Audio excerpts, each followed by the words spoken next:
అక్షయ తృతీయ ప్రతి సంవత్సరము నేను అందరికీ చెప్పేది విషయం ఏంటంటే ఇది చాలా జాగ్రత్తగా వినండి.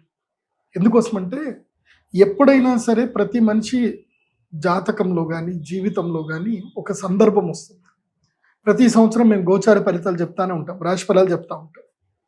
సంవత్సరంలో గురుగ్రహము, శనిగ్రహము, రాహువు, కేతువు ఈ 4 గ్రహాలు ప్రతి ఒక్కరి జాతకం మీద చాలా ఎక్కువగా ప్రభావాన్ని చూపిస్తాయి. మిగతా ఈ సూర్యుడు, చంద్రుడు, తర్వాత సూర్యగ్రహం కానీ, కుజగ్రహం కానీ, తర్వాత బుధగ్రహం కానీ, శుక్రగ్రహం కానీ ఈ 4 గ్రహాలు ఏంటంటే మందగతులు. అంటే మందగతులు అంటే మీడియంలో వెళతా ఉంటాయి. అంటే నెల రోజులు 45 రోజులు సంచారంలో ఉంటాయి. చంద్రుడు శీఘ్రగతి, ప్రతిరోజు సంచారం చేస్తాను. సో మొత్తం సంవత్సరం మీద ప్రభావం చూపించేటువంటి గ్రహాలు ఏవైతే ఉన్నాయో ఇవి 4 గ్రహాలు. మిగతా బుధుడు కానీ, శుక్రుడు కానీ ఇవి మధ్య మధ్యలో మారుతూ ఉంటాయి.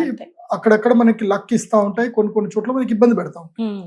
కానీ ఇయర్ మొత్తంలో మనకి ఇబ్బంది పెట్టే గ్రహాలు ఏంటంటే అయితే శనిగ్రహం ఇబ్బంది పెడతాడు, లేదంటే రాహు, లేదంటే కేతు, లేదంటే గురువు. మంచుకుంటే గురువు బాగుంటాడు, గురువు బాగాలేకపోతే ఇబ్బంది పెడతాడు.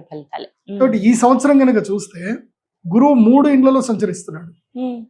మిథున రాశిలో సంచరిస్తాడు జూన్ వరకు, జూన్ 1వ తారీఖు వరకు. జూన్ 1 నుంచి అక్టోబర్ 31వ తారీఖు వరకు కర్కాటక రాశిలో స్వక్షేత్రంలో ఉచ్చస్థానంలోకి సంచరిస్తాడు. ఉచ్చస్థానం స్వక్షేత్రం కాదు కానీ గురుడికి కర్కాటక రాశి ఉచ్చస్థానం. ఉచ్చస్థానంలో గురుడు వస్తే అదృష్ట యోగాన్ని ఇస్తాడు ఈ సంవత్సరం. సో గురుడి యొక్క ఉచ్చక్షేత్రం లోపలికి వచ్చాడు అని అంటే ఈ సంవత్సరం అంతా కూడా అందరికి అదృష్ట యోగం వస్తుంది. బట్ ఎవరైతే గురువుని ఫాలో అవుతారో, ఎవరైతే చెప్పింది సరిగ్గా ఫాలో అవుతారో వాళ్ళ అదృష్ట యోగం వస్తుంది. లేదంటే ఇంట్లో ఉండే వీడియోలు చూసుకుంటూ రీల్స్ చూస్తూ కూర్చుంటా అంటే అదృష్ట యోగం అయితే రాదు. తెలివితేటలతోటి గురువులు చెప్పింది విని దానికి తగ్గట్టుగా యాక్షన్ కనుక ఇంప్లిమెంట్ చేస్తే వాళ్ళు విపరీతంగా డబ్బు సంపాదించుకోవచ్చు, సుఖాలు అనుభవించవచ్చు, జీవితంలో ఉన్న కోరికలన్నీ తీర్చుకోవచ్చు. తర్వాత నవంబర్, డిసెంబర్, జనవరి ఈ 3 నెలలు ఏంటంటే గురుగ్రహం సింహరాశి లోపలికి వెళ్తున్నాడు. అది కూడా చాలా మంచిది, రాజయోగం ఇస్తుంది. మళ్ళీ సింహరాశిలో నుంచి మళ్ళీ కర్కాటక రాశిలోకి వస్తాడు. ఫిబ్రవరి, మార్చ్, ఏప్రిల్, మే, జూన్, జూలై మళ్ళీ సింహరాశి లోపలికి వస్తాడు. అంటే కర్క సింహరాశిలో గురుగ్రహం సంచరిస్తాడు కాబట్టి ఉచ్చస్థానంలోను, అదే విధంగా తన యొక్క రాజు సూర్యుడు రాజు కదా, సో మిత్రక్షేత్రంలోను సంచరిస్తాడు కాబట్టి గురుగ్రహం వల్ల రాబోయే కాలంలో భారతదేశానికి సిరి సంపదలు అద్భుతంగా వస్తాయి. కాబట్టి భారతదేశంకి వస్తుందంటే అర్థమైంది భారతీయులమని మనందరికీ వస్తాయని అర్థం. సో సనాతన ధర్మ సాంప్రదాయాన్ని పాటించే వాళ్ళందరూ కూడా అదృష్టవంతులే అవుతారు. దానికి శ్రీకారం ఏమిటి అంటే అక్షయ తృతీయ. ఎందుకోసం అంటే అక్షయ తృతీయ తర్వాతనే కదా గ్రహం మారుతుంది, మిథున రాశిలో నుంచి కర్కాటక మారుతుంది. కాబట్టి అక్షయ తృతీయ రోజు ఎవరైతే గనక తమ యొక్క పుణ్యఫలాన్ని అక్షయం చేసుకుంటారో వాళ్ళకి రాజయోగ సిద్ధి కన్ఫర్మ్ గా కలుగుతుంది, అందులోపల డౌట్ లేదు. అయితే నేను చెప్పేది ఏంటంటే ప్రతి సంవత్సరానికి 3 ముహూర్తాలు. ప్రతి సంవత్సరం ఏ గ్రహం బాగాలేకపోయినా అంటే నేను రాశి ఫలాలు ఎట్టి పరిస్థితుల్లో చెప్తాను, ఏ రాశి వాళ్ళు ఏ ముహూర్తంలో పూజ చేసుకోవాలి చెప్తాను. అయితే వసంత పంచమి, లేదా అక్షయ తృతీయ, లేదా ధనత్రయోదశి, ఈ 3 ముహూర్తాల్లో ఎవరికో ఒకళ్ళకి లక్ కలిసి వచ్చే టైం ఉంటుంది 12 రాశుల్లో. ఈ సంవత్సరం అక్షయ తృతీయ కూడా కలిసి వచ్చే టైం ఉంది. సో ఎవరెవరికి రాజయోగం వెళ్ళిపోతుందో, ఎవరెవరికి రాజయోగం రాబోతుందో వాళ్ళు ఈ అక్షయ తృతీయ రోజు యాగం చేసుకుంటే కనుక వాళ్ళకి కలిసి వస్తుంది. ఈ అక్షయ తృతీయకి 2 మాత్రం రావద్దు, 2 రాశులు రావద్దు, వేస్ట్, వాళ్ళకి వచ్చి ప్రయోజనం ఉండదు. మీన రాశి, కుంభరాశికి వచ్చే ప్రయోజనం ఉండదు. అంటే నేను చెప్పాలి కదా, ఏది టైం జ్యోతిష్యం ఏం చెప్తుంది అంటే ముహూర్తం చెప్తుంది. ఇది నీకు కలిసి వచ్చే టైం నువ్వు రా, ఇది నీకు కలిసి రాదు నువ్వు వేరే పూజ చేసుకో. వారికి ఏమైనా కలిసి వస్తే అది కూడా చెప్పండి. వాళ్ళకి బగళముఖి చెప్తారు. కుంభరాశికి, మీన రాశికి బగళముఖి పూజ 5 నెలలు బగళముఖి వేసుకోవాలి ప్రతి అమావాస్య. ఎందుకోసం అంటే వాళ్ళకి ఏలినాటి శని ప్రభావం చాలా తీవ్రంగా ఉంది. గుండెల మీద శని ఉంటాడు మీన రాశికి. కుంభరాశికి ఏమో ద్వాదశ శని, సో ద్వితీయ శని, ధన నష్టం కలిగిస్తాడు. ఈ సంవత్సరము అంతో కొంత ఏదైనా కొంచెం బాగుంది అని అనుకున్నామని అన్నా కానీ మేషరాశికి కూడా బాగలేదు. మేషరాశి కేవలం 3 నెలలు మాత్రం బాగలేదు. కాకపోతే మేషరాశి వారికి ఏంటంటే వాళ్ళకి ఇప్పుడే ప్రారంభంలోనే ఏలినాటి శని కాబట్టి ఇప్పుడు ఏదైనా వాళ్ళు పూజ చేసుకుంటే వాళ్ళకి పర్వాలేదు. ఆల్రెడీ మునిగిపోయిన వాళ్ళకి ఏంటంటే చెప్పినా ఏం ప్రయోజనం ఉండదు, వాళ్ళు వినరు కూడా. ఎందుకోసం అంటే నెత్తి మీద శని ఉన్నాడు అనుకోండి, అక్షయ తృతీయకి రండి పూజ చేసుకోండి అని అంటే ఈయనేదో సంపాదించుకోవడానికి చేసుకుంటున్నాడులే అన్ని మైండ్ సెట్ వచ్చేస్తుంది. ఎవరికి? మీషము, మీనము కుంభం వీళ్ళ ముగ్గురికి అదే ఉంటుంది. ఎందుకోసం అంటే శని రానివ్వడు, పూజ దగ్గర రానివ్వడు. ఎందుకు వెళ్తారా, నువ్వు వెళ్తే ఏమొస్తుందిరా నీకు అని నిన్ను అక్కడికి వెళ్ళనివ్వడు అనమాట. కాబట్టి ఈ 3 రాశులకైతే అక్షయ తృతీయ పెద్దగా ప్రయోజనం రానివ్వడు. వచ్చి చేసుకుంటే చేసుకోండి, నేను వద్దని చెప్పను. కానీ మీరు వచ్చినా కానీ మీ నెత్తి మీద శని ఉంటాడు కాబట్టి మీతో నాకు అనవసరంగా తలనొప్పి వస్తుంది నా బాధ. ఎందుకోసం అంటే నెత్తి మీద శని ఉన్నాడు అనుకో, ఏదో గొడవ పెట్టుకుంటారు, ఏదో ఆలోచన వస్తుంది అది. కాబట్టి ఈ సంవత్సరము అక్షయ తృతీయ తర్వాత యోగించేటువంటి రాశులు కొన్ని ఉన్నాయి. ఆ రాశులకి అదృష్ట యోగ సిద్ధి కలగబోతుంది. అది ఎవరెవరికి అంటే మిథున రాశికి. మిథున రాశికి ద్వితీయ స్థానంలో కర్కాటక రాశి లోపలికి గురువు రాబోతున్నాడు కాబట్టి మిథున రాశి వారికి కలిసి వచ్చే సమయం. ఎప్పటిదాకా అంటే ఇది అందరికీ 3-4 నెలలు, June, July, August, September, October 5 నెలలు. తర్వాత ఫిబ్రవరి, మార్చ్, ఏప్రిల్, మే, జూన్, జూలై 6 నెలలు, మొత్తం 11 నెలలు కలిసి వస్తుంది మిథున రాశి. నెక్స్ట్ ఇయర్ కూడా. సో ఈ 11 నెలలు మిథున రాశి కలిసి వస్తుంది కాబట్టి వాళ్ళు బిగినింగ్ ఏం చేయాలంటే, వాళ్ళకి అదృష్టం రావాలి అంటే, యోగాలు కలిసి రావాలంటే అమ్మ అనుగ్రహం కావాలి. యంత్రం నీ దగ్గర పెట్టుకుంటే అమ్మ అనుగ్రహం ఉంటుంది. కాబట్టి అక్షయ తృతీయకి మిథున రాశి మస్ట్ అటెండ్ అవ్వాలి. ఓకే, దెన్ తర్వాత అటెండ్ అవ్వాల్సిన ఇంకో రాశి ఏమిటంటే గనక కన్యా రాశి. కన్యా రాశి కూడా అటెండ్ అవ్వాలి. ఎందుకోసం అంటే కన్యా రాశి వారికి కూడా 11వ స్థానంలో గురువు రాబోతున్నాడు, అదృష్ట యోగ సిద్ధి కలగబోతుంది. కాబట్టి అది యోగ సిద్ధిని మీరు సిద్ధి చేసుకోవాలంటే మీరు అమ్మవారి అనుగ్రహం పొందాలి. కాబట్టి కన్యా రాశి వారు కూడా ఈ అక్షయ తృతీయకి తప్పకుండా అటెండ్ అయ్యి, సహస్ర కుంభాభిషేకం ఉంటుంది, మహాలక్ష్మి యాగంలో అటెండ్ అవ్వాలి. ఆ తర్వాత అటెండ్ అవ్వాల్సిన ఇంకొక ఇంపార్టెంట్ రాశి ఏమిటంటే వృశ్చిక రాశి. వృశ్చిక రాశికి హాయిగా నెత్తి మీద చల్లటీలు చల్లుకొని మంచిగా ఐస్ పెట్టుకోవచ్చు. ఇప్పటిదాకా వాళ్ళకి ఏం బాగాలేదు వృశ్చిక రాశి. ఎక్కడ పోయినా పంచాయతీలే, అర్ధాష్టమి శని అయిపోయింది. తర్వాత ఇప్పుడు భాగ్యం లోపల గురువు వస్తున్నాడు. కాబట్టి వృశ్చిక రాశి వారు కూడా అక్షయ తృతీయకి అటెండ్ అవ్వాలి. వీళ్ళకి మంచి కలిసి వచ్చే టైం ఇది. ఆ తర్వాత కలిసి వచ్చేది ఎవరికి అంటే మకర రాశి. మకర రాశి మస్ట్ అండ్ షుడ్ రావాలి, ఫస్ట్ ప్రిఫరెన్స్. ఎందుకోసం అంటే వీళ్ళకి ఇటు 3వ ఇంట్లో శని ఉన్నాడు, 7వ ఇంట్లో గురువు వస్తాడు. 2 గ్రహాలు అనుకూలంగా ఉన్నాయి కాబట్టి ఇప్పుడు యాగం చేసుకుంటే వాళ్ళ లైఫ్ మారిపోతుంది. సో అక్షయ తృతీయకి మకర రాశి వాళ్ళు కూడా అటెండ్ అవ్వాలి. ఆ తర్వాత కూడా అటెండ్ అవ్వాల్సిన రాశి ఏదైతే ఉందో అది మీ ఇష్టం, నేను చెప్తాను కానీ వస్తారంటే లేకపోతే లేదు. ఎందుకోసం అంటే శని రానివ్వడు మిమ్మల్ని. మీనరాశి. మీనరాశికి పంచమ గురుడు వస్తున్నాడు. ఈ 5 రాశులకి ఎవరెవరు? మిథునం, కన్య, వృశ్చిక, మకరం, మీనం. ఈ 5 రాశుల వాళ్ళకి ఏంటంటే గురుడు యోగప్రదంగా మారబోతున్నాడు జూన్ నుంచి. ఆ యోగ సిద్ధి కలిగించుకోవాలి అనుకుంటే ఈ 5 రాశి వాళ్ళు మస్ట్ అండ్ షుడ్ అటెండ్ అవ్వండి. అటెండ్ అవుతే మీకు రాబోయే అదృష్ట యోగం మీ కంటికి కనిపిస్తుంది. అదృష్టం అంటే ఏంటి? నా దృష్టం అదృష్టం. ఏదైతే కంటికి కనబడదో అది అదృష్టం. సో కంటికి కనబడదాన్ని కూడా నీకు కనిపించినట్టు చేసేది దైవం మాత్రమే. కాబట్టి ఈ 5 రాశుల వాళ్ళు తప్పకుండా ఈ అక్షయ తృతీయకి అటెండ్ అవ్వండి. ఇవి ఎవరి వాళ్ళు వ్యక్తిగతంగా రావచ్చా అండి? ఒక్కలుగా రావచ్చా, దంపతులుగానా? అసలు ఎలా పాల్గొనాలి ఈ వివరాలు? దంపతులుగా వస్తే మంచిదే. భార్య ఇప్పుడు ఏదైనా యాగం చేసేటప్పుడు భార్యతో కలిసి యాగం చేయాలి. భర్తతో కలిసి లేదా భార్యతో కలిసి యాగం చేసుకోవాలి.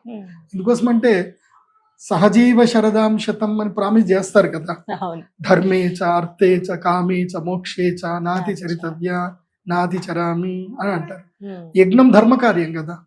సో యజ్ఞంలో భార్య ఉండాల్సింది. ఇప్పుడు భర్త రాశి 5 ఏదో ఒకటి అయినా కూడా ఇద్దరు రావచ్చా? భర్త రాశి అయినా రావాలి, భార్య రాశి అయినా రావాలి. ఎందుకోసం అంటే భార్యకి ఏలినాటి శని ఉంది, భార్యకి బాగాలేదు, నువ్వు ఏదైనా సంపాదిస్తావు, ఆమె ఇంటికి వచ్చి నీ గొడవ పెట్టుకుంటది, ఆమె ప్రభావం నీ మీద పడుతుంది కదా. సో భర్త భార్య ఇద్దరిలో ఎవరికి గ్రహము మంచిగా ఉన్నా మంచిగా లేకపోయినా ఇద్దరు రావాలి. ఇద్దరు కలిసి కూర్చొని చేసుకున్నారు అనుకోండి, బ్యాలెన్స్ అవుతుంది. అందుకే మేము పెళ్లిళ్ళు చేసేటప్పుడు సమసప్తకాలు చూసి పెళ్లి చేస్తాం.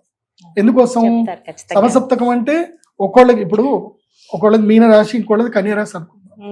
మీనరాశి వాళ్ళకి ఏలినాటి శని నడుస్తుంది, కన్యరాశి వాళ్ళకి లేదు కదా ఏలినాటి శని. కాబట్టి కన్యరాశి వాళ్ళు మీనరాశి వాళ్ళని ప్రొటెక్ట్ చేస్తారు. కన్యరాశి వాళ్ళకి ఏలినాటి శని వచ్చింది, మీనరాశి వాళ్ళు ప్రొటెక్ట్ చేస్తారు. అంతే, అలా చూస్తారు. అలా సమసప్తకం చూసి పెళ్లి చేస్తారు. షష్టాష్టకాలు పెళ్లి చేయరు. ఎందుకు? అవన్నీ కొన్ని లెక్కలు ఉంటాయి. సో ఆ లెక్క ప్రకారం చూస్తే భార్యాభర్తలు వచ్చి కూర్చొని చేసుకోవాలి, లేదా ఒకవేళ భార్య లేదు, లేదా భర్త దూరంలో ఉన్నారు, ఆయన ఎక్కడో అమెరికాలో ఉన్నారు, ఈమె ఇక్కడ ఆయన టవల్ వేసుకొని చేసుకోవచ్చు, ఈమె ఇక్కడ ఆయన గురించి ఈమె చేయొచ్చు. లేదా భార్యకి ఆ సమయంలో అనుకూలత లేదు, భర్త ఒక్కడొచ్చి కూడా చేసుకోవచ్చు. కాకపోతే భార్య చీర తెచ్చి పెట్టుకొని పక్కన పెట్టుకొని చెయ్యాలి వివాహం అయితే.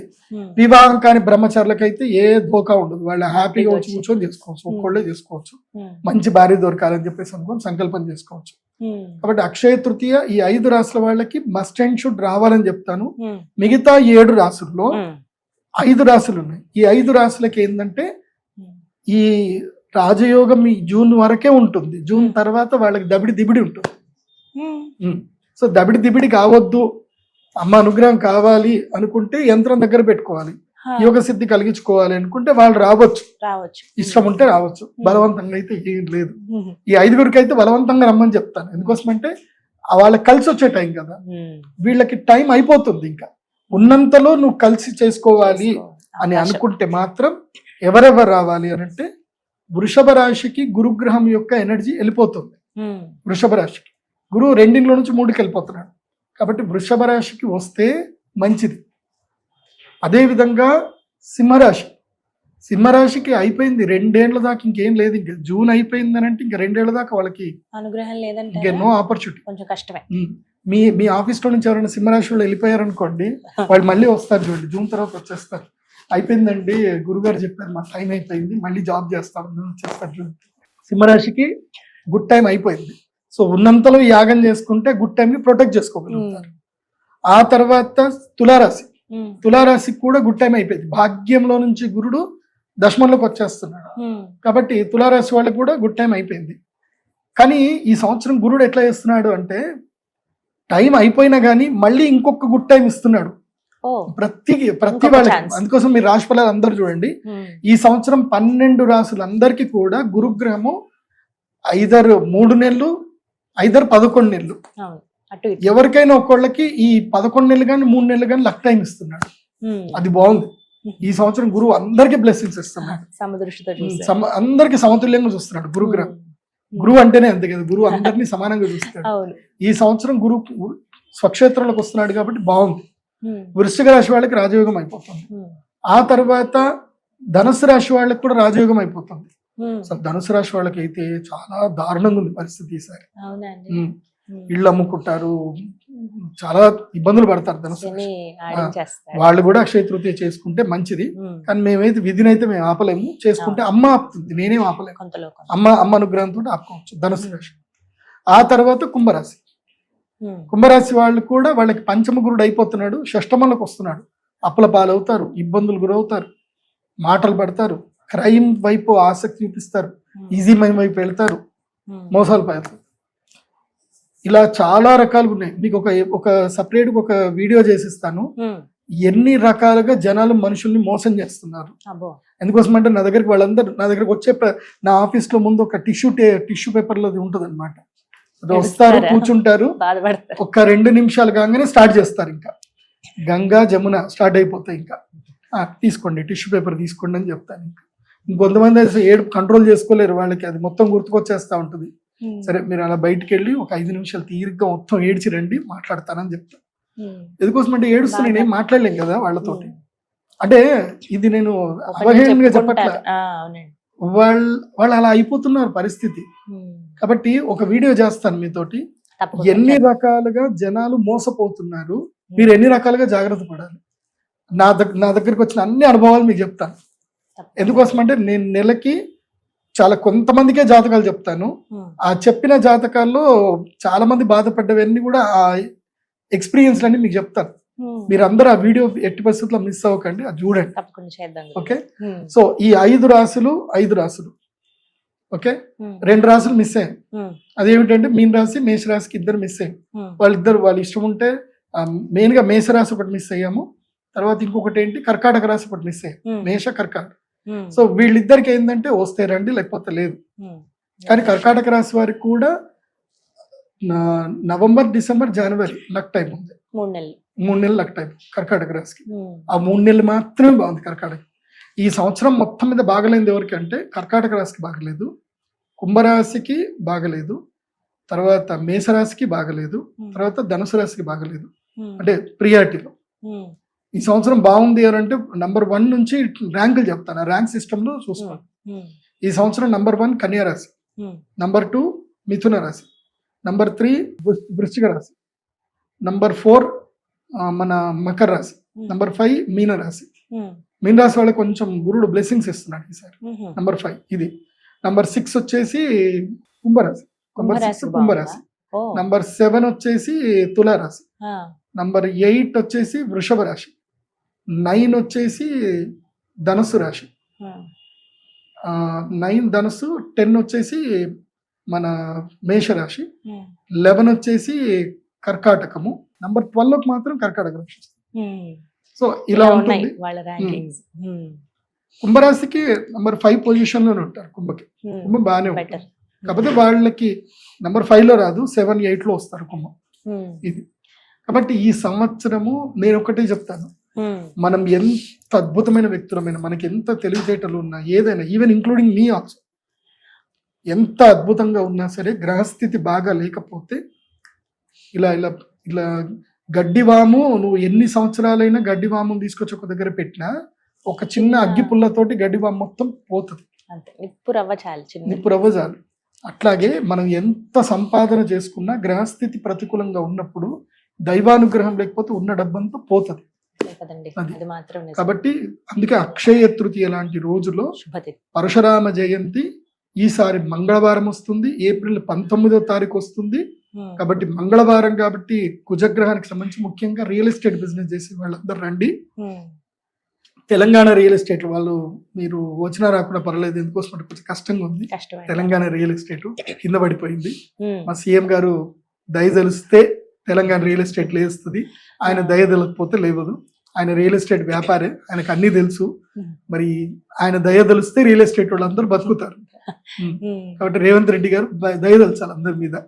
ఎవరెవరు రావచ్చండి రియల్ ఎస్టేట్ బిజినెస్ రండి, క్లాత్ బిజినెస్ వాళ్ళు రండి, బంగారం వ్యాపారం చేసే వాళ్ళు రండి, ముఖ్యంగా స్టాక్ మార్కెట్ లో బిజినెస్ చేసే వాళ్ళు రండి. మీ అందరికి నేను గ్యారంటీడ్గా ఇవ్వగలుగుతాను. ఎందుకోసం అంటే ఈ 4 బిజినెస్లు మాత్రమే మనకి రాజయోగాన్ని ఈజీగా ఇవ్వగలుగుతాయి. అదృష్టం. ఇప్పుడు స్టాక్ మార్కెట్ కింద ఎత్తేస్తుంది, పైకి లేస్తుంది. ఓకే, అట్లాగే రియల్ ఎస్టేట్, ఇవన్నీ బ్యాలెన్స్ గా చేసుకోవాల్సిన బిజినెస్. దీనిలో లక్ ఉంటుంది, అన్లక్కీ ఉంటుంది. సో లక్ అనేది మేము ఇవ్వగలుగుతాము. అందరు కూడా రండి. అండ్ నేను ఒక కౌన్సిలింగ్ క్లాసులు కూడా తీసుకుంటాను. అందరు క్లాస్ పీక్తున్నాయి సార్. అందరు వచ్చి ప్రతి ఒక్కళ్ళు ఇదే మాట చెప్తారు, డబ్బులు ఇచ్చాం గురుగారు, తిరిగి రావట్లేదు గురుగారు. ఆ కంప్లైంట్ తోటి దయచేసి రాకండి నా దగ్గరికి. ఎవరి దగ్గరైనా డబ్బులు ప్రాబ్లమ్స్, కుటుంబ సభ్యుల గొడవలు, శత్రు బాధలు, రుణ బాధలు, రోగ బాధలు ఏమైనా ఉంటే కనుక మీరందరు రావాల్సిన టైం ఏంటంటే బగలాముఖి గ్రహణం, ఆ టైంలో రండి. ఈ సంవత్సరం ఉన్నాయా గురుగారు? ఈ సంవత్సరం 4 గ్రహణాలు ఉన్నాయి. ఆగస్టులో 2 గ్రహణాలు ఉన్నాయి, నెక్స్ట్ ఫిబ్రవరిలో 2 గ్రహణాలు ఉన్నాయి.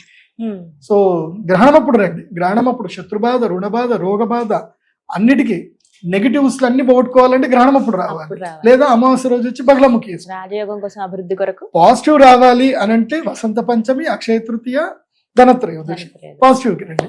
సో నెగిటివ్ కంప్లైంట్స్ తోటి నా దగ్గరికి రావద్దు, నెగిటివ్లు చెప్పడానికి రావద్దు. శత్రుబాధ, రుణబాధ, రోగ బాధ ఉంటే అక్షయ తృతీయకి రాకండి. అదృష్టం రావాలి. గురుగారు నేను ఏ వ్యాపారం చేస్తే బాగుంటుంది, నాకు ఈ ఐడియా ఉంది, ఐడియాలతో రండి. నాకు ఈ ఐడియా ఉంది, నేను ఈ పని చేయాలా వద్దా చెప్పండి గురూజీ. అట్లా అడగడానికి ఈ సంవత్సరం రండి. కానీ ఆ రోజు అక్షయ తృతీయ రోజు ఎవరైనా నెగిటివ్ అడగడానికి వస్తే మాత్రం నెట్టేస్తాను, నేను రావద్దని చెప్తాను. నేను ఎంతమందికి అవకాశం ఉంది గురుగారు? ఓన్లీ 100 మందికే, ఎప్పుడు 100 మందికే. 108 మందికి అవకాశం ఉంటుంది. 8 మంది నా రెగ్యులర్ గా వచ్చేవాళ్ళు, నా అపాయింట్మెంట్లు ఉన్నవాళ్ళు 8 మందిని పెట్టుకుంటాను, మిగతా 100 మందికి ఉంటుంది. 100 మందికి అయితే అవకాశం ఉంది. రిజిస్ట్రేషన్ స్టార్ట్ అయ్యాయండి? నా వెబ్సైట్ లోనే ఉంటుంది, pradeepjoshi.com వెబ్సైట్ లో ఉంటుంది. బుక్ చేసుకోవచ్చు. మీరు ఇప్పుడే అక్షయ తృతీయ కూడా ఇప్పుడే బుక్ చేసుకోవచ్చు, ధనత్రయోదశి ఇప్పుడే బుక్ చేసుకోవచ్చు, గ్రహణం కూడా ఇప్పుడే బుక్ చేసుకోవచ్చు. ప్రీ బుకింగ్ జస్ట్ ఒక 1000 రూపాయలు పెట్టేసి బుక్ చేసేసుకుంటే టైంకి వచ్చేసి బ్లాక్ చేసి పెట్టేసుకుంటే అయిపోతుంది. ఎందుకోసం అంటే ఆ టైంకి ఒకేసారి అందరు వస్తే నేనేం చేయలేను కదా. మరి ఆ కార్యక్రమంలో పాల్గొన్న వాళ్ళకి ఏం అందిస్తారండి? ఏమి ఇస్తారు? అందరికీ యంత్రం ఇస్తాం తప్పకుండా, శివలింగం తప్పకుండా ఇస్తాము. యంత్రము, శివలింగము, ఆ తర్వాత ఇంకా మాలలు, దివ్యమాలలు ఉంటాయి, కృష్ణ స్ఫటిక మాలలు కొన్ని ఉంటాయి, పద్మమాల జపం చేసుకోవడానికి మాలలు ఉంటాయి, అవి ఇవ్వడం జరుగుతుంది. ఇంకొకటి నిత్య దర్శన యంత్రం అని ఒకటి ఉంటుంది, ఇది రెగ్యులర్ గా పాకెట్ లో పెట్టుకునేది యంత్రం ఇస్తాం. అందరికి సూపర్ గా పాజిటివ్ అవుతాయి, దాంట్లో డౌటే లేదు, అందరు లైఫ్ మారుతాయి. చాలా మంది చెప్పారు కూడా, రివ్యూస్ ఇచ్చిన వాళ్ళు కూడా, ఇలా వెళ్ళున్నామండి, ఎప్పుడు వెళ్తూ ఉంటాం, అవకాశం కోసం చూసి మాకు దొరకలేదంటే అవకాశం అని మెసేజ్ పెట్టే వాళ్ళు కూడా ఉన్నారు గురుగారు. కానీ మీరు ఆ సంఖ్య పెంచొచ్చు కదండి, 100 నుంచి 200 చేయటం. నాకేందంటే అక్షయ తృతీయ రోజు ఏం జరుగుతుందంటే ఈవెంట్ కదా, అందరూ ఒక ఎక్స్పెక్టేషన్ తోటి వస్తారు, నాతో మాట్లాడాలని వస్తారు. కనీసం మనిషికి నేను ఒక 5 నిమిషాలన్నా టైం ఇవ్వాలి, 2 నిమిషాలన్నా టైం ఇవ్వాలి. వాళ్ళందరూ వచ్చి నాతో మాట్లాడేసరికి నేను ఆ 100 మందితో నేను డీల్ చేయలేకపోతున్నా, అంతమందికి టైం ఇవ్వలేకపోతున్నా. కొంతమందికి ఇంకా వద్దు, నేను మీతో తర్వాత మాట్లాడతానని చెప్పి పంపించేస్తున్నా. ఇంకా చాలా మంది ఏంటంటే ఇక నాకు అపాయింట్మెంట్ తీసుకునే వాళ్ళు కొంతమంది ఉంటారు, డబ్బులు కట్టిన వాళ్ళు కొంతమంది ఉంటారు, వాళ్ళు ఏదో ప్రేమగా చాలా దూరం నుంచి వస్తారు వాళ్ళు. సో వాళ్ళు నాతో ఒక 2 నిమిషాలన్నా మాట్లాడాలి అని వస్తారు, నేను వాళ్ళని డిసప్పాయింట్ చేయలేను. నేను వదిలితే 1000 మంది రావచ్చు, కానీ నేను అందరికి టైం ఇవ్వలేను కదా. సో జస్ట్ లిమిట్ లోనే పెట్టుకుందాము, 100 మంది తోటి మాట్లాడదాం, వచ్చిన వాళ్ళందరినీ హ్యాపీగా పంపించాలి, నాకు సంతోషం అది. వాళ్ళు ఏదో బాధగా నేను గురుజీ తోటి మాట్లాడలేదు అన్న ఫీలింగ్ తోటి వాళ్ళు ఎలా ఉంటుంది కదా. అది ఏప్రిల్ 19 అక్షయ తృతీయ, ఈ 2026వ సంవత్సరం. 100 మందికి మాత్రమే అవకాశం అండి. ప్రదీప్ జోషి గారి వెబ్సైట్ ద్వారా మీరు రిజిస్టర్ చేసుకోవచ్చు. రిజిస్ట్రేషన్ స్టార్ట్ అయిపోయాయి, ఇంకా టైం ఉంది కదా అనుకుంటే 100 మంది పూర్తయిపోయే అవకాశం కూడా ఉంది కాబట్టి వదులుకోవద్దు. ధనత్రయోదశి కూడా బుకింగ్ ఉంది, కానీ ఫస్ట్ ఈ అక్షయ తృతీయ అందరూ వినియోగించుకుంటారని కోరుకుంటున్నాం. మీకు ఎలాంటి సందేహాలు ఉన్నా మీరు కామెంట్స్ చేస్తే గురుగారు వారి ఛానల్ ద్వారా రెస్పాండ్. ఈసారి ఏమనుకున్నా అంటే 1000 మంది ముత్తైదువులకు చీరలు పెడదాం అనుకుంటున్నాను నేను. 1000 మంది ముత్తైదువులకి, 1000 మంది ముత్తైదువులు అందరూ సహస్ర కుంభాభిషేకం ఉంటుంది. 1000 మంది ముత్తైదువులు అమ్మవారికి మీ స్వహస్తాలతో అమ్మవారికి అభిషేకం చేయండి, అమ్మవారికి నివేదించిన చీరని మీ అందరికి బహుమతికి ఇవ్వాలని అనుకుంటున్నాను. అందరు కూడా రండి. మీకు ఎవరైనా పరిచయం ఉన్న వాళ్ళు ఎవరైనా ఉంటే కనుక, ఎవరైనా క్లాత్ బిజినెస్ చేసేవాళ్ళు 1000 చీరలు మాకు మంచి ధరకి, మంచి చీరలు, మళ్ళీ అది తీసుకున్న తర్వాత ఏ చీరలు ఇచ్చారండి, ఎందుకోసం అంటే ఆడవాళ్ళని సాటిస్ఫై చేయడం చాలా కష్టం. వాళ్ళు అసలు చీరలు మంచి చీరలు రాలేదంటే తిడతారు కూడా. కాబట్టి మంచి చీరలు మాకు ఏదైనా తక్కువ ధరకి ఎవరైనా హోల్సేల్ కి ఒక 1000 చీరలు ఇస్తాము అంటే మేము కొనుక్కుంటాము. దయచేసి ఎవరైనా ఉంటే కనుక మా వెబ్సైట్ గాన నాకు ఈమెయిల్ కి ప్రదీప్ జోషి నాది ఈమెయిల్ ఐడి ఉంటుంది, astroyogajoshi@gmail.com, లేదా మా టీం కన్నా కాల్ చేసి మేము 1000 చీరలు మేము గురువు గారికి మేము ఇస్తాం, మీరు అందరు దానం చేసుకోండి, మినిమం మీ డబ్బులు ఇవ్వండి అని చెప్పండి, ఇచ్చేస్తాం, కొనుక్కుంటాము. కానీ ఈసారి 1000 మంది ముత్తైదువులకి అమ్మవారికి చీరలు ఇద్దామని మేము అనుకుంటున్నాం. అందరికి 1000 మంది ముత్తైదువులు అభిషేకం చేయొచ్చు, అలాగే తాంబూలం తీసుకోవచ్చు. అందరికి తాంబూలం ఇస్తాం, 1000 మంది ముత్తైదులకు తాంబూలం ఇస్తాం. ఏ రోజు అండి? అక్షయ తృతీయ రోజే ఇస్తాం, తాంబూలం ఇస్తాం. అందరు కూడా రండి. మీరు అలా అమ్మవారికి అభిషేకం చేయడము, అమ్మవారి ఒళ్ళో నుంచి మీరు చీర తీసుకొని మీ చేతికి ఇవ్వడము జరుగుతుంది. మార్నింగ్ అంతా అమ్మవారికి అభిషేకం ఉంటుంది. ఈసారి సాయంత్రం వేళల్లో, మధ్యాహ్నం వేళలో, అది టైం గా డిసైడ్ చేయలేదు, యాగం ఉంటుంది. సహస్ర కుంభాభిషేకం ఉంటుంది, 1000 కలశాలతో అభిషేకం ఉంటుంది. అదే విధంగా అమ్మవారికి హవిస్సు నివేదన ఉంటుంది, అమ్మవారి చీరలు కూడా అందరికి తాంబూలం ఇస్తాయి. అన్ని ఏకకాలంలో అయిపోతాయి. అందరు కూడా రండి. ముత్తైదువులందరికీ 1000 మంది అమ్మవారి యొక్క సహస్రనామాలకి ప్రతీకగా 1000 మంది ముత్తైదువులు రావాలి, అందరూ తీసుకోవాలని చెప్పి ప్రార్థన పూర్వకంగా ముత్తైదువులందరినీ ఆహ్వానిస్తున్నాము. సో అందరు కూడా రండి. ముత్తైదువులందరికైతే తాంబూలం ఇస్తాము. అడ్రస్ ఒకసారి చెప్పండి గురుగారు. pradeepjoshi.com వెబ్సైట్ లో టెంపుల్ అడ్రస్ ఉంటుంది కింద లింక్. కాకపోతే మీరు నిజామాబాద్ శ్రీచక్రపురం శ్రీ లలితా త్రిపుర సుందరి దేవి టెంపుల్ ప్రదీప్ జోషి అని మీరు యూట్యూబ్ లో కొట్టి, గూగుల్ మ్యాప్ లో కొడితే వచ్చేస్తుంది. నిజామాబాద్ జిల్లా, అది ఇందూరు అని ఊరు పేరు, నిజామాబాద్ కాదు యాక్చువల్లీ, ఊరు పేరు ఇందూరు. సో మనకు అందరికి తెలియాలి కాబట్టి నిజామాబాద్ జిల్లా అని చెప్తున్నాము, నాకు ఇష్టం లేదు ఆ పేరు చెప్పడం కూడా. సో ఇందూరు జిల్లా మాక్లూరు మండలంలో నందిపేట వైపు వెళ్ళేటప్పుడు దారిలో వస్తుంది మన అమ్మవారి దేవస్థానము. చాలా అద్భుతమైన దేవస్థానము. మొన్న గ్రహణం అప్పుడు కూడా మాకు అద్భుతం జరిగింది. గ్రహణం అప్పుడు మేము చంద్రగ్రహణం అయింది కదా, మేము యాగం చేసాము. అప్పుడు సర్పమంత్రం తప్పకుండా చదవాల్సిందే, అందుకోసం అంటే గ్రహణం కాలసర్ప దోషది కదా. చదివితే దాదాపు 12 అడుగుల నాగుపాము వచ్చింది. అసలు క్షేత్రం లోపలికి వచ్చింది. అద్భుతం. అందరు భయపడతారని చెప్పి మా వాడికి ఏం చెప్పానంటే, ఎవరికి చెప్పకు అని చెప్పాను. ఆ పాముని ఏమనకు అని చెప్పేసి అన్నాను. అది వచ్చింది, వెళ్ళిపోయింది కూడా, నేను చూసాను. సో మాకు కూడా 2 మూతుల పాము కనిపించింది. మా గుడి దగ్గర 2 మూతుల పాము ఉంటుంది. అది ఎప్పుడు గ్రహణ పూజ చేసినా నాకు కనపడుతుంది. అది మా దగ్గర విచిత్రం. సో తప్పకుండా మా అమ్మవారి దేవస్థానానికి రండి. ఇంకొకటి కూడా నేను చెప్తున్నాను, మీ మైండ్ లో మీ మనసులో ఎవరికైనా సరే నేనేంది పూజలు చేసుకుంటూ ఇన్ని డబ్బులు తీసుకుంటున్నాను భావన ఉంటే మా దేవస్థానంకి రండి, పాత ఫోటోలు చూడండి, గూగుల్ మ్యాప్ లో మీరు 2020కి సంబంధించిన పాత ఫోటోలు చూడండి, ఇప్పుడు కూడా చూడండి. మేము మీరిచ్చే ప్రతి ఒక్క సంభావన అంటే దేవస్థాన అభివృద్ధిగా పెడతాం తప్ప మా వ్యక్తిగత జీవితానికైతే మేము పెట్టుకోము. మరి చెప్తారు మీరు ఇప్పుడు. నేను నా కన్సల్టేషన్ ఫీజు మాత్రమే నా వ్యక్తిగత జీవితాన్ని పెట్టుకుంటా. ఎందుకోసం అంటే మీ కర్మ ఫలితాన్ని తీసుకొని నేను మీ కర్మను అడ్డు పెట్టుకోదలుచుకోలేదు. మీకు అమ్మవారి బ్లెస్సింగ్స్ ఇవ్వాలి, నేను ఒక మీడియం లాగా వర్క్ చేస్తున్నాను అంతే. అందరికీ మంచి జరగాలి, అందరూ బాగుండాలి. అందుకే లిమిట్ టైం పెడుతున్నా. నేను డబ్బులు సంపాదించాలంటే ఎక్కడ పడితే అక్కడ పెట్టవచ్చు. నాకు ఎంతమంది ఆహ్వానం ఇస్తారు తెలుసా? మా టెంపుల్ కి రండి, మీరు కుంభాభిషేకం చేయించండి, మీకు ఎంత అంటే అంత డబ్బులు ఇస్తామని చెప్తారు. నేను రానండి, మా దేవస్థానం మాకే చేసుకుంటానని చెప్తాను. నాకు ఇప్పుడు ఎంతో మంది సన్మానాలు చేస్తామని పిలిచారు. నేను ఏ సన్మానాలకు వెళ్ళను. ఓపెనింగ్ లకు పిలుస్తారు, ఏ ఓపెనింగ్ కి వెళ్ళను. నేను నా ప్రైవసీ, నా పనేదో నేను చేసుకుంటాను. హంగులు ఆర్భాటాలు మనకు వద్దు. అది మీ మంచి మనసు, మీ నిర్ణయం. అది అమ్మవారికి అది అలా కేటాయించుకున్నారు కాబట్టి మీకోసం మీ జీవితం అక్కడి వరకు. కానీ ఇది ఒక అద్భుతమైన అవకాశం రాబోతున్న వాళ్ళకి. అక్షయ తృతీయ చాలా దిగ్విజయంగా జరగాలని మనస్ఫూర్తిగా కోరుకుంటున్నాను గురుగారు. ధన్యవాదాలండి. శ్రీమాన్.